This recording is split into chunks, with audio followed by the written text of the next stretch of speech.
Hope Cooke, an American girl, orphaned at 2, grows up in a New York penthouse under the frosty gaze of her ultra-wealthy grandparents.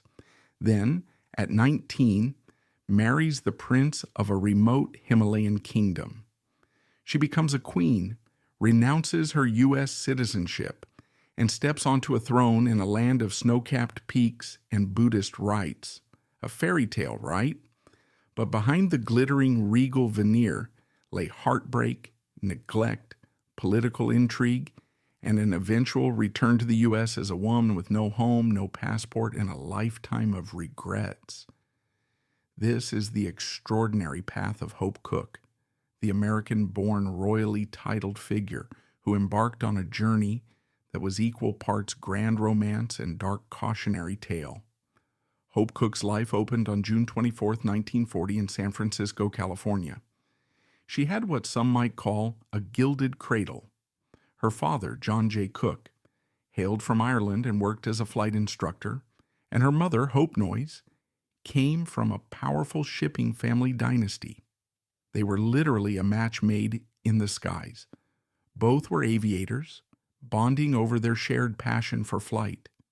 Yet the dreamy glow of her early life did not last.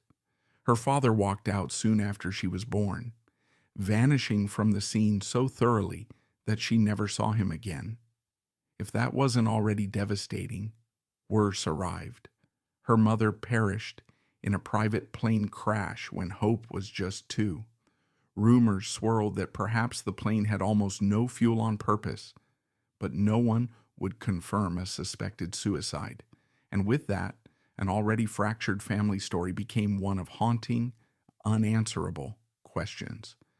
With her mother gone, little Hope was shuttled off to her maternal grandparents, the affluent Helen and Winchester Noyes in New York. Winchester Noyes was the president of a successful global shipping company, practically swimming in generational wealth. But from Hope's perspective, their forbidding lifestyle felt cold, emotionally distant, and sometimes punishing.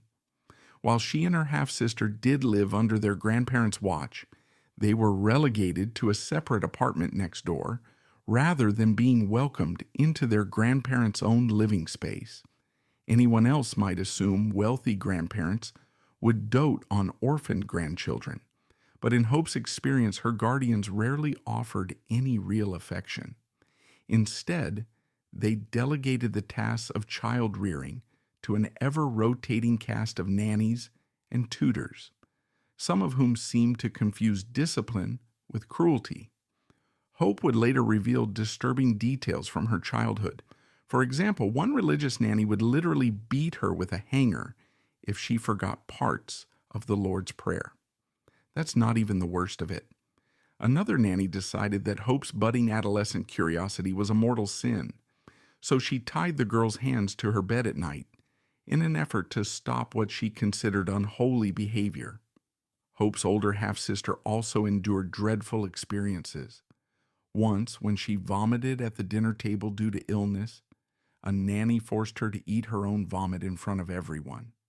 When you wonder if the grandparents had any clue about these horrors, the story grows even darker. They never intervened. Maybe they didn't know or just didn't care. Hope's mother's memory had already been banished in that household. They despised the fact that their daughter had married a mere flight instructor, and they seemed to resent every reminder of that union, maybe including the child produced by it. If ever there was a sign that an opulent address doesn't guarantee emotional warmth, Hope's upbringing was the proof. By the time Hope reached her early teens, both grandparents had died. First her grandfather passed away, then her grandmother. She was 15, a minor, effectively an orphan, with no anchor. The baton of guardianship got handed to an aunt and uncle who happened to be a U.S. diplomat and his wife, people used to relocating around the globe. Suddenly, the teenage Hope found herself in Tehran, Iran, finishing high school in a city brimming with political VIPs, glittering soirees, and encounters with royalty from the Middle East. Oddly enough, This was the gateway to her fascination with Asia. She visited places like India, absorbing the spirituality, the culture, the layered histories. She discovered that faraway worlds could offer exactly the kind of wonder her stifling New York environment could never provide. By the time she returned to the U.S. to attend Sarah Lawrence College, her wanderlust and curiosity for Asian cultures had grown too big to contain. Sarah Lawrence was a prestigious institution with progressive teaching methods, perfect for someone with Hope's unconventional background. She gravitated toward Asian history in a time when the curriculum for first-year students typically placed them in European history.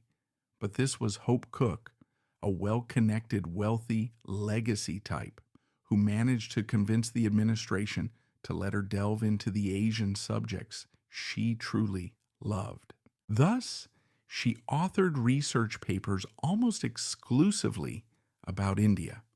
All the while, she tried living that typical college student life off campus with some roommates, one of whom turned out to be Jane Alexander, future Hollywood actress of considerable acclaim. But as Jane Alexander would later recall, living with Hope wasn't exactly bliss. The princess-to-be had a habit of leaving half-eaten food scattered around, letting trash rot, and generally presiding over a housekeeping nightmare. In one grotesque anecdote, there was a pet rabbit that died in the apartment, and it took days for Hope to even realize because she was so scatterbrained. Eventually, everyone was relieved when she announced a summer trip to India. That left them free to fumigate the place and rid the apartment of all the chaos. Still, that seemingly random 1959 summer trip to India, officially to take a typing course in Darjeeling, of all things, would prove life-altering. At the famed Windermere Hotel, she encountered Palden Thondup Namgyal, Crown Prince of the Kingdom of Sikkim. He was older, recently widowed, and the father of 3 children. He and Hope, then 19, connected over their strangely parallel childhood traumas and a mutual fascination with spirituality. By their second meeting, he proposed marriage, and she accepted. It might sound reckless, maybe it was, but in Hope's mind, she had met a fellow soul battered by life. Where else would she find someone who truly understood her lonely upbringing? Sikkim was far from any hustle and bustle of major world capitals. It was a Himalayan monarchy sandwiched between Nepal, Bhutan, and Tibet, overshadowed by the giant presence of India to the south. Few outsiders had heard of Sikkim, but the region boasted lush greenery, towering snowy peaks, and the global distinction of leading in cardamom production. It was also peppered with monasteries where Buddhist lamas chanted ancient prayers in swirling incense.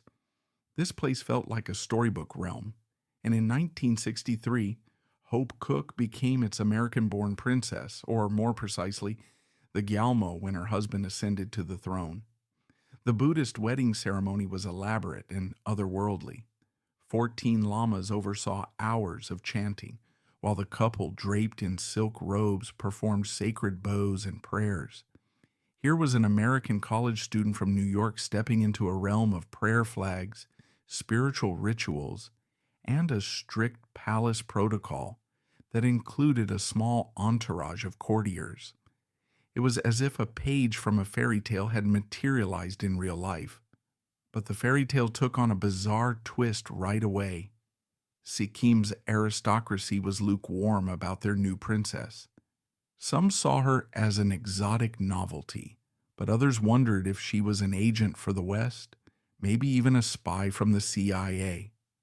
Hope felt that suspicion daily.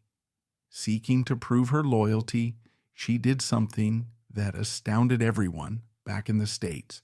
She renounced her American citizenship.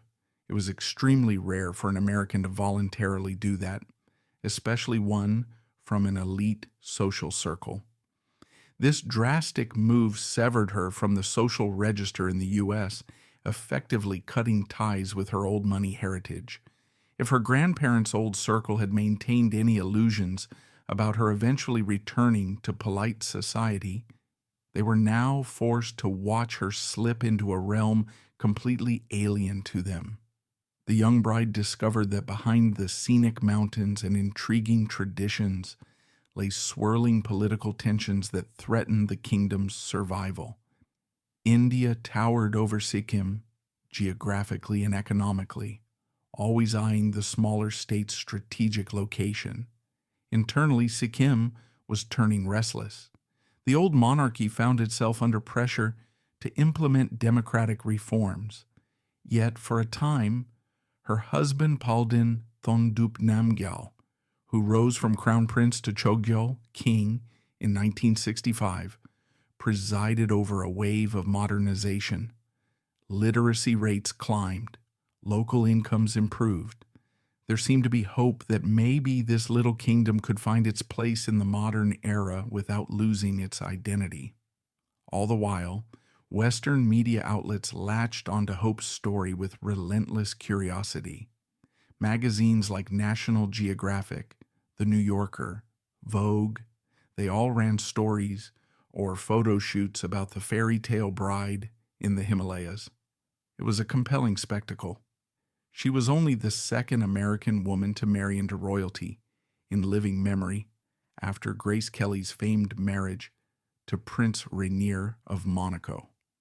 The difference was that Monaco was an established European microstate, whereas Sikkim was perched in a perilous mountainous region overshadowed by major powers. The stakes were higher, the outcome less secure. Beneath the swirl of diplomatic receptions and ceremonial duties, the personal side of Hope's marriage was unraveling. Palden Thondup Namgyal could be charming in public, progressive, forward-looking, but behind closed doors, he reportedly had a volatile temper, fueled by a taste for alcohol. Sometimes the fights would escalate over the simplest frustrations, like whether she remembered to clean the fridge.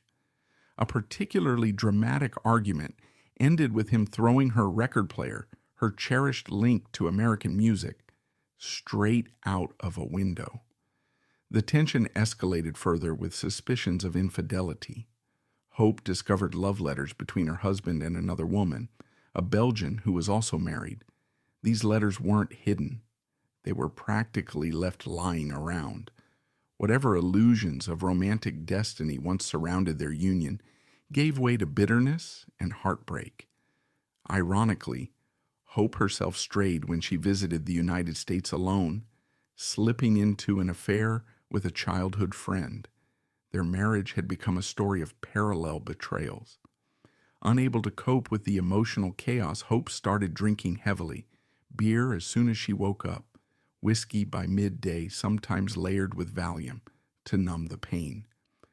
One can only imagine the internal conflict. She was the mother of 4 children, 2 her own, 2 from her husband's previous marriage, expected to attend ceremonial events, serve as a figurehead for her adopted land, and keep up appearances for the press. At times, she must have felt caged by the gilded trappings that once seemed so alluring. Yet whatever personal storm she faced paled in comparison to the political hurricane descending on Sikkim. By 1973, calls for democracy turned into demonstrations. Ordinary Sikkimese demanded reduced powers for the monarchy and broader political representation. As the Chogyal's popularity waned, India seized its moment. The subcontinent had no desire to see an independent Sikkim linger as a monarchy that might eventually sway under Chinese or other external influence. Hope tried her hand at politics, penning an editorial that demanded Darjeeling, now under Indian control, be given back to Sikkim. Rather than galvanizing local support, it infuriated the Indian government and further alienated segments of the Sikkimese population, who saw her moves as rash, provocative, and detrimental to the kingdom's fragile stability. Tensions reached a boiling point in 1975 when protests escalated to near-uprising levels. India sent troops, effectively placed the Chogyal under house arrest, and orchestrated a referendum that led to Sikkim's annexation by the Indian Republic. Just like that, the monarchy was dissolved. Palden Thondup Namgyal was king no more, and Hope Cooke's improbable tenure as an American-born queen ended. Within days, she knew there was nothing left for her there. She fled the country with her 4 children, heading back to the United States, a place she had renounced, and that had, to a certain extent, renounced her in turn. Arriving in New York, she was confronted with a baffling new reality. She was stateless. By discarding her American nationality, she had legally become a Sikkimese citizen, but that citizenship ceased to exist when Sikkim was absorbed into India. Now she was a former queen without a kingdom, no valid passport, and no recognized nationality. Yet she wasn't the type to crumble entirely. She found a modest apartment, adopted a modern American wardrobe, short skirts, casual clothes, and embraced a city that was no longer the same, just as she was no longer the same young socialite who once left for Darjeeling. Her children struggled to adapt. They had come from a Himalayan palace into the noisy chaos of Manhattan. Meanwhile, she had to battle red tape to avoid deportation. After all, U.S. law can be harsh on those who voluntarily lose their citizenship and then try to come back. Her case made it all the way to Congress, sparking a debate that pitted her supporters, who saw her as a tragic figure deserving compassion, against critics who thought she had betrayed the country by relinquishing her nationality. Ultimately, lawmakers struck a deal to grant her permanent residency through a special legislative act signed by President Gerald Ford. That meant she could legally remain in the U.S. and raise her children without fear of expulsion. Later, she inched through a labyrinth of procedures to fully regain American citizenship. During this transitional period, her old marriage ended formally. She and Palden Thondup Namgyal divorced in 1980, 5 years after the kingdom collapsed. He passed away 2 years later from cancer in New York. If she had once harbored illusions of reclaiming the Sikkimese throne, it no longer mattered. The monarchy was gone, replaced by Indian governance. She found new ways to support herself and her children. Drawing on her knowledge of history and culture, she became a guest lecturer at Yale and even taught courses at her alma mater, Sarah Lawrence. Though the old money circles in Manhattan might have whispered about her scandalous saga, she found academic and creative fulfillment researching and writing about the history of New York City. Her birthplace, ironically, the one place that never felt like home when she was young. Eventually, she fell in love again and married Mike Wallace, a New York historian. Yet even that marriage ended in divorce. Maybe marriage itself was never destined to be her safe harbor. But she discovered something else that kept her going, a deep passion for storytelling, for unearthing hidden histories in the labyrinth of New York's neighborhoods, for exploring the city's diversity and soul. She wrote articles, gave talks, and even penned memoirs that recounted her extraordinary journey, though she sometimes described those Himalayan years as belonging to a different person. So radically had she transformed since then. Today, Hope Cooke lives in Brooklyn, far from the Himalayan monarchy that once crowned her queen. She's known more as an author, historian, and teacher than for her old royal connection. And yet, whenever people learn of her background, they can't help but be stunned by the scale of that improbable adventure. An orphaned heiress from San Francisco, neglected by cold grandparents in New York, flung into a world of spiritual traditions and precarious palace politics, witnessing firsthand the downfall of an entire kingdom, and then wrestling with the labyrinth of American immigration law to regain a foothold in the land of her birth.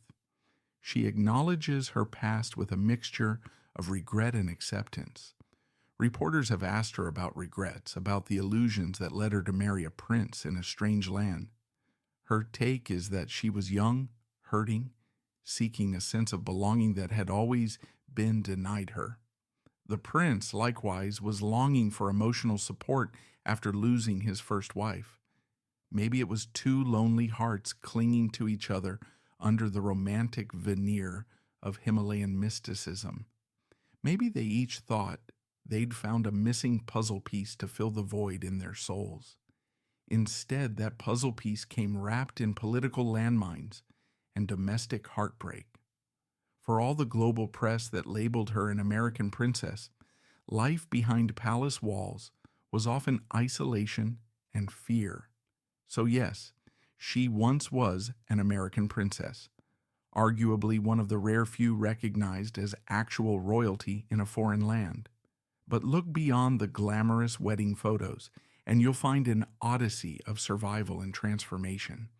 It's a testament to how life's strangest roads can lead you to your true self, even if it takes losing everything you thought you wanted. The grand moral of her story, if there is one, is that the greatest kingdoms we build are the ones within ourselves, kingdoms that no conquering army or sorrow can extinguish.